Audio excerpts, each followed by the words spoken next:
Well, hello and welcome back to Read Becca. It's time once again for my weekly chatty catch up on everything I've read, everything I'm currently reading, and everything I'm looking forward to reading, as well as some general lifey chit chat and catch up on my week. This week I finished 4 things and it was a mix. We had a real mix. So lately I feel like May has been a real strong month, so we tempered that a bit. Let's start with the one I don't have on hand physically, and that is Galaxy and the Ground Within by Becky Chambers, the final book, sadly, in the Wayfarers series. I have been so enjoying reading the series. I've been going through one book a month pretty much, and buddy reading it with my friend over at Towering TBR, Tiffany, and we've had a wonderful buddy read because this was a reread for Tiffany. I think Tiffany pulled out a lot more of the details than I did going in for my first read of the series, and I'm pretty well caught up on Becky Chambers' works, and she's got a new book coming out at the end of the year that I'm very excited for. So this book is interesting in that there aren't really any pure human characters. We've got all aliens, and some of them are humanoid, most of them seem to be not. And that's part of the fun in this, because we get everybody stuck together. A kind of disaster happens, and we're on a small habitable area called Gora that reads kind of like a roadside attraction / truck stop, very remote, but for spaceships. And so in space, all of these people were expecting to be here for a very short time, and now they're stuck and they can't communicate really off this place, and they all have different reactions to that, different perceptions of that, and are affected in different ways. Like one of them, Roveg, is trying to get to an appointment that he has, and he constantly is having to consider and adjust his timeline based on what little information they can get and can understand about what's going on, because he has to get to this really important thing, and we don't initially know what that is, just that it's very important to him, and so he's really hopeful he has to get there. Meanwhile, others are willing to treat it as a break and a spa day because they're always in a rush.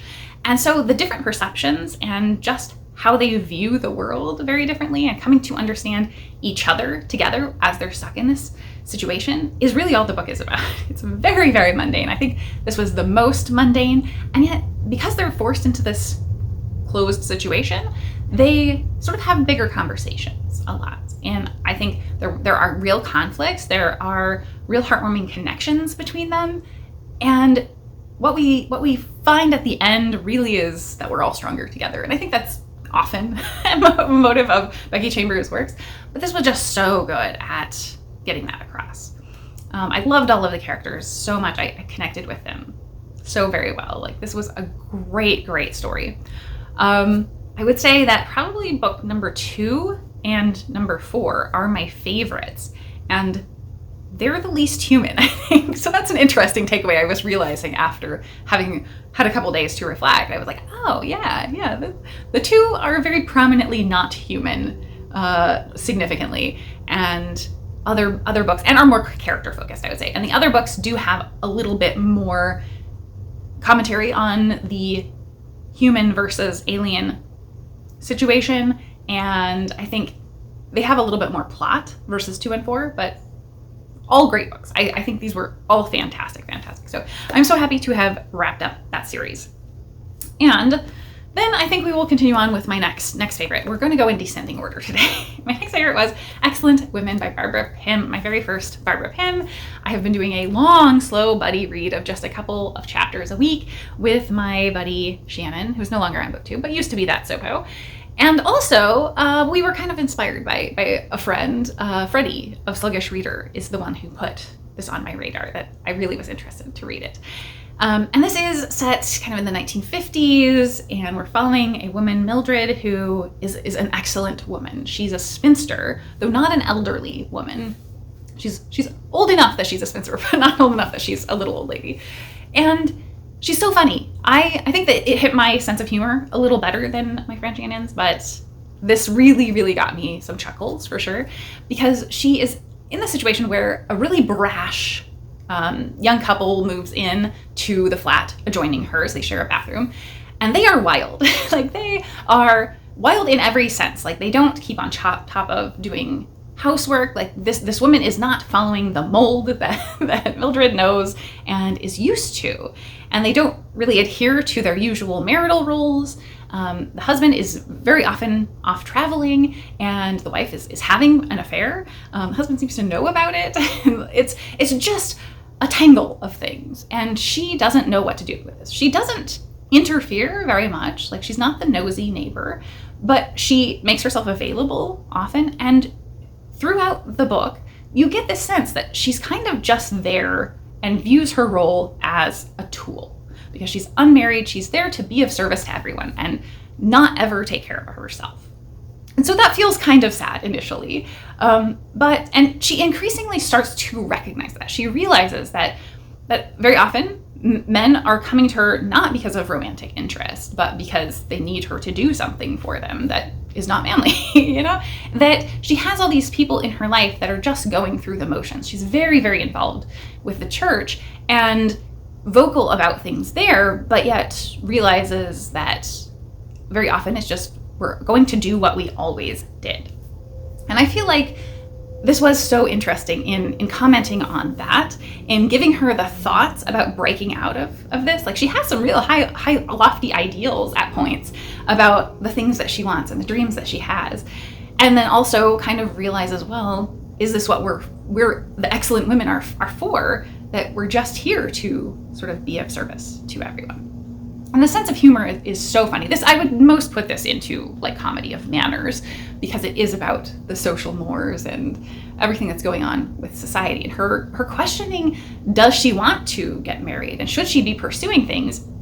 Because I think the biggest takeaway for me from this is her processing the idea, along with many of those other things, processing the idea that as an excellent woman, she does not often get what she wants. And she can see that not being self-serving is a positive, but she recognizes that in many ways she's sort of given up her own identity. And it is these people, the women who go out and get it, that get what they want. And does she want to be that? And so there's a lot of consideration for her identity across this in a very funny, humorous way. There's a lot of little minor details about, things around the house, about these little relationships and social norms that I think are subtle humor. And there's not a lot of plot to it. So this will not be for everyone. But because it hit my sense of humor so well, I think I for sure would read more Barbara Pym. And my last haul, I actually did grab a Barbara Pym. I was already in progress with this and knew I really, really liked her. So it has so much to say about humanity, I think, and the state of women during this time, that I just really enjoyed it. And then, one I don't think I have very much to say about, because it's the 7th novella in a series, A Long and Speaking Silence by Nghi. And this is a prequel, I think the first prequel in this series, where we're following cleric Nghi, who is from the Singing Hills Monastery. And Nghi is a traveling monk who goes around with their hoopoe bird in this sort of Asian-inspired fantasy world and records stories. And that's the purpose of these monks, is to take stories and keep them for memory. And that's the whole conceit of this. But this jumps back to when cleric Nghi had just gone from novice to cleric, and is very new and is still really, really fumbling. And in fact, in this story, Nghi has lost their purse and been forced as a result to go work at like a pub, and is waiting there very badly and not sure that they're going to get fired or what. But in the process, the place where they are is undergoing a refugee crisis, which sounds very heavy. And as a topic, it is. I think this is delivered much more lightly. The past 2 novellas in this series have been really, really dark and really, really heavy. So this felt like a respite to me. It felt like it was a little bit more light and much more about the individual human connection, though all of these have been very much, because you have people who are literally just sitting down together to tell a story. And in this refugee crisis, there is so much there in the story about how we frame things, about how we approach society and what our priorities are. I think there's a section I want to read here from this that I liked so much about our framing, our understanding of things that are happening to us. They are too many, she thought, And then their stomach flopped because no, there could be too little food, too little water, too little money, too little kindness, too little sense. There were never too many people. The archives of Singing Hills were very clear on that matter, but that was difficult to remember in the face of people crammed shoulder to shoulder, children with limbs like spiders sitting on their mothers' laps, men glaring at each other when they weren't gazing off into some middle distance where their lives had not turned inside out.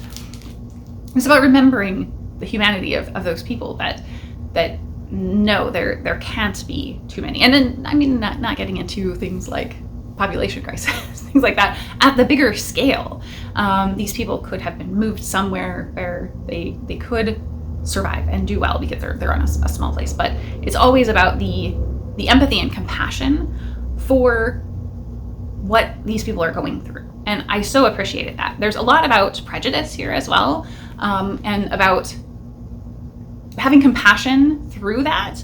Even if someone lives up to your worst prejudices, you still should have compassion for them as a human being, as someone who has the capability to do better, to change, things like that. And I so appreciated that, really. I think this gets into that topic of nobody is a perfect victim, and does a great job of talking about this in a nuanced way in a very light story. So yeah, I really enjoyed this. I thought it was great, though not one of my favorites in the series. This is now the 7th, and I think I have 2 real standouts from the series, but I've liked them all. Lastly, we have a book that was a bit of a disappointment, and that is The Staircase in the Woods by Chuck Wendig. And this was a disappointment in that I've read him before, several of his works, and basically liked all of them more, but I didn't hate this. It was fine. It was really where we're at. And this is the second in the horror mayhem selections I had made that was also an author that I had read before and liked that kind of let me down. So this one, the whole setup here is that we have 5 friends and they grew up together in high school, and so we have a real strong backstory to them being just strongly bonded together. They have this covenant where if anybody invokes the covenant, they all have to band together to support them. And so just how close they were in childhood versus where they are today as adults is a really big part of the story, and a lot of time is spent on that. So what separated them? They went out into the woods, 5 of them together, and only 4 of them came back after they spotted this strange staircase to nowhere. And we do see how they dealt with that, 4 of them coming back and kind of what happened. But I felt like the book spent a huge amount of time on building that backstory. I also felt that the book spent a little bit too much in terms of being too contemporary. Not in that this is a real heavy element, but I kind of just hated that he didn't fictionalize more, because in the modern day, when they're coming back together, because at the start of this book, we have one of their members saying, "I'm terminally ill. Everybody get back together with me." And they show up, and he has planned to take them out into the woods to look for the staircase again. So they're surprised. I kind of didn't buy that they would be prepared as they were to just go tromping around in the woods looking for a staircase. But, so they're all back together and getting together and talking and catching up on who they are. And we have one person who is a red hat wearing conservative. He replaces the name of the president, but that is it. It is very, very thinly veiled. And the other end of the spectrum, one of the characters is pretty much all of the letters on the LGBTQ spectrum. And they have obvious conflict there. The book is not hammering either of those points of view at you.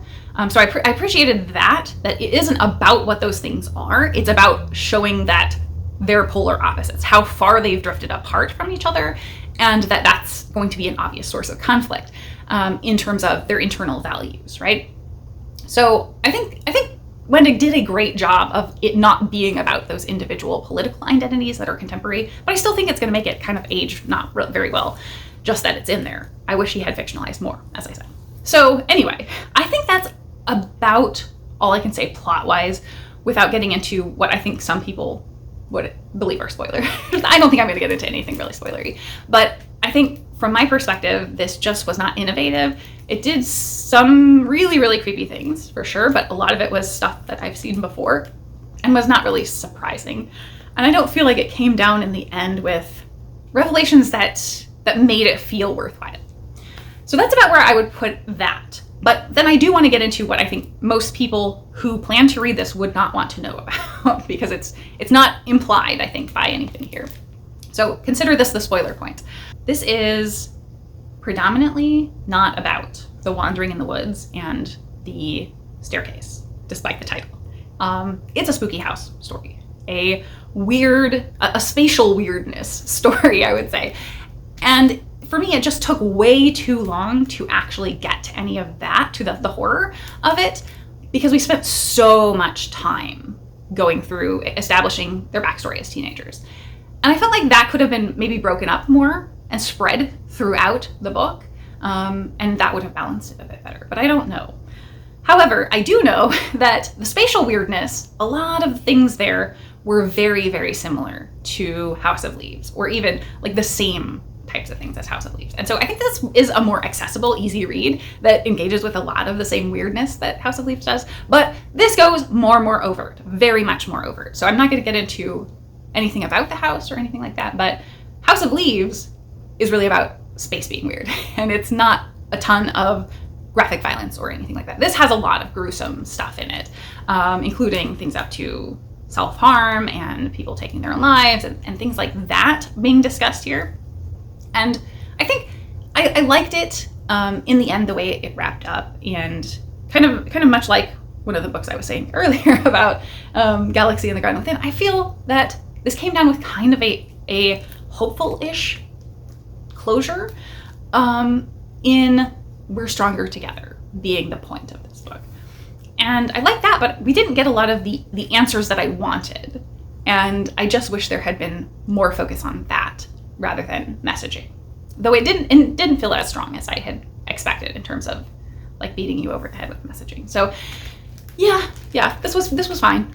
I had a good time with it, but it was probably my least favorite of Wendig's work. I have much more liked House of Accidents, Wanderers, Invasive, like all really, really great books. This one was just mediocre. So those are what I read this week, what I'm reading. Under the Whispering Door by TJ Klune, one that has been on my TBR for ages, and Obelisk Gate still. I'm making some very good progress on that one. So those are the things I'm reading. Watching, I don't think I finished a whole lot this week. I forgot to check my list, but the one thing I wanted to talk about, I know, was the Kylie Minogue documentary. So this was really, really interesting, and I think fantastic as far as celebrity documentaries go. Kylie is obviously getting older and still trying to be kind of a pop star, and reflecting on everything that she's gone through since literally childhood as a performer. And that is really, really interesting, because even in the first episode, so it's a docuseries rather than a movie, in the first episode, I think I basically didn't know any of what was going on there, almost entirely, because I don't think she was as popular in the US initially as she was in the UK. And so most of that sort of the US missed out on. And I also really liked the tie-ins with other people. So there's a significant chunk of this that is about her and her relationship with Michael Hutchence and his perceptions of her as a performer and all of that. Like, really interesting, because he passed away. And so there's so much footage though of them together, and like there's so much footage here that I'm really surprised they have of just her doing normal things or backstage or stuff like that. It seems like a high volume. Same for, I think, episode 2, Nick Cave comes in. I love Nick Cave and the bad scenes. And he is so great. And he also comes on now and is being interviewed and stuff for this. So definitely, if you're a Nick Cave fan, check this out, despite it seeming like not a thing for you. He's so great, and he's so gracious about her and honest about what opposites they were, and yet they had this incredible friendship. And so that's interesting. But again, they have all this footage of them together, and that is wild to me. Like, the amount of footage from her life just throughout the entirety is immense. Her going through her cancer struggle is handled really, really beautifully, and in a very personable way, I think, that humanizes what she was going through while having like paparazzi blockading her into her house and stuff like that. And I loved seeing the way she opened up about that, and that was just really beautiful. So I think this was a very good documentary in terms of pop starlet type that could just have trivialized things and not gone deep. I think it depicted things very, very well. So anyway, that's what I watched this week. What else? I think that's about all I have to catch up on. My life was very mellow this week, real quiet week. So that was nice. Not a lot. And then this weekend, I'm very busy. So I wanted to make sure I got recorded in and made sure I have something here. I caught up on my book so I don't get too far behind in checking in or cause anyone to worry if I miss a weekend. I think I have not missed a weekend check-in ever. I think I've had at least one video a week in a while, and I didn't make getting one up earlier this week. So yeah, just continuing to life, I think. And I can't believe we're already at June. I have not even thought about my TBR. So I don't know what I'm reading next week beyond the 2 that I have here, but we will all see together. So with that, I'm going to say I wish you a wonderful week in reading and in life, and thank you so very much for watching.